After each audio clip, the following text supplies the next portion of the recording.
Hello and welcome to the 50-cent tour of Thursday, August 1st, 2013.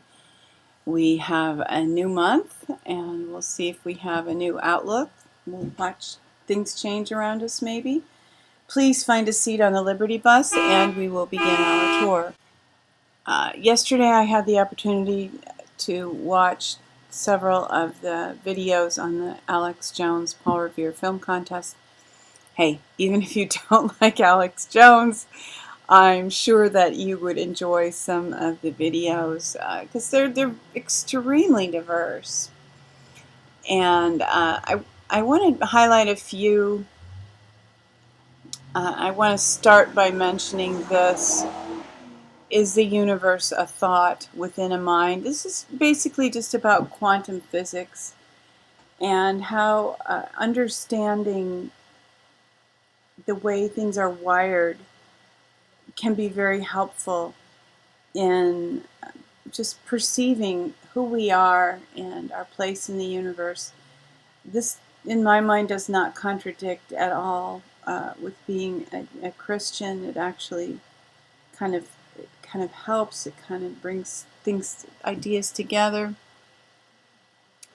Now, a lot of people, maybe not a lot, some people in the liberty movement believe that we need to get rid of any thinking that's considered duality, good versus evil, light versus dark. But actually, today, as I'm highlighting a few of these films, I want to just consider some alternative ways of thinking, and it'll sound like duality. And I'm really not a person who believes that you can lose all duality. I do believe that just the way we're created, left and right brain, there are just many aspects of being human that kind of just makes that almost seem, I won't say inevitable, but natural. And I don't feel a need to resist that. We see, we perceive that we have enemies, that people are against us. I think that we just need to have a measured response. I don't believe that recognizing that someone might be an enemy necessarily means that I need to live my life in fear and anger and hatred. So the ideas that I've had, and I actually was thinking about, I was taking a walk and I smelled some really delicious food cooking, and I was thinking about just some of the fine things in life, and I was thinking about the balance between enjoyment and guilt, and I was wondering if perhaps the elite, some of them, and maybe giving them the benefit of the doubt to some extent. I realize many of them are evil to the core, dedicated and devoted to serving evil. But I was just thinking about the idea of enjoyment and having fine things, a fine life, comfort, pleasure. And realizing that there are people suffering in other parts of the world, well, in other parts of the town, actually. And there's some guilt that seems to come with that. And I was wondering if that's why the elite want to eliminate people that they consider less than, is out of that guilt. And so there's evidence that they want to get rid of us, chemtrails, GMOs, and it seems very clear that the elite, and the Georgia Guidestones, of course, that they want to cull us, they want to reduce the population. Is that because they believe if they reduce the population, they can eliminate lack? Well, that is actually another set of dual ideas that I want to think about, and that is abundance and lack. And the earth, the world is not a zero-sum game. We can there can be increase, there can be abundance, and this is just a little video I did a while ago, and this wasn't even in the Paul Revere contest. It just illustrates the idea that how we this is actually rather specific, pertaining to money and finances. That when the supply of money is constricted, there's a greater perception of an experience of lack in humanity. And just thinking about between the balance between abundance and lack, what Jesus accomplished on the cross sets back the clock. Well, it doesn't set back the clock. It legally entitles us to experience the kind of life that Adam and Eve experienced in the Garden of Eden. Of course, there was abundance there. So I believe that we can anticipate abundance, and I believe that we can anticipate provision for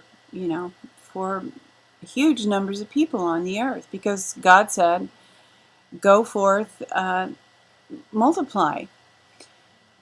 Now, Adam in the garden did not just sit and twiddle his thumbs. It wasn't like a permanent vacation.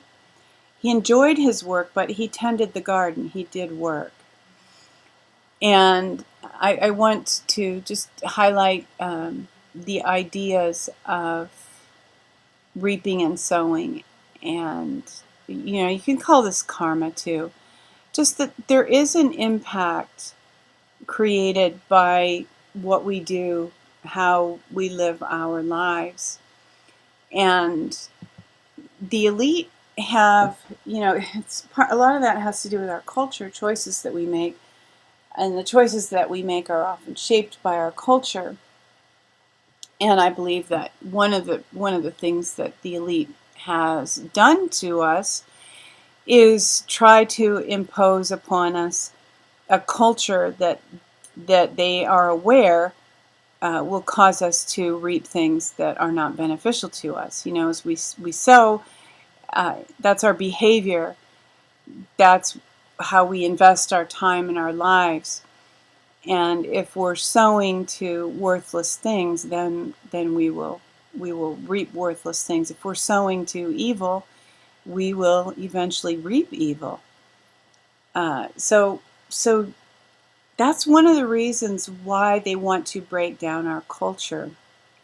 They also don't want the responsibility for judging us or getting rid of us, because they're cowards. So they want our destruction, our demolition, to be at our own hands, that we make our own decisions toward that end.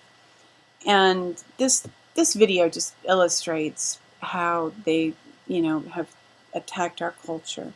If we sow in kindness and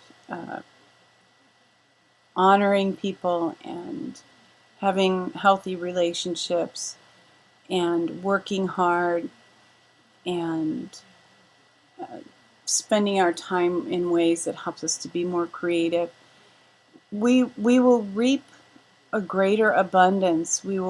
Our provision will be greater, and we will have more to share with other people. And of course, then the hope is that all people rise from the ashes together. And this is, we find ourselves at a juncture where a lot of people are saying that the American Constitutional Republic is going to be restored.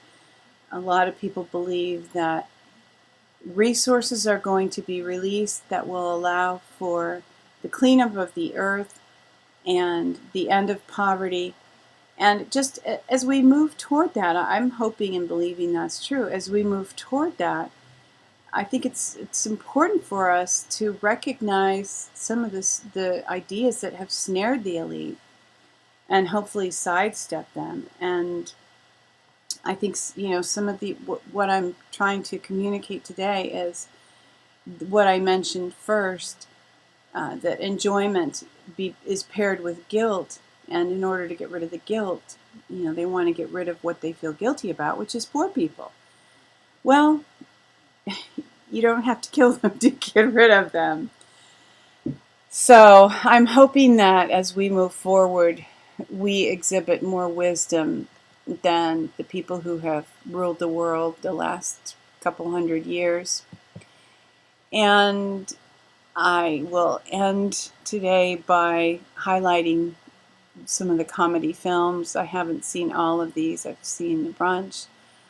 This is amusing. I've seen this, which is quite funny.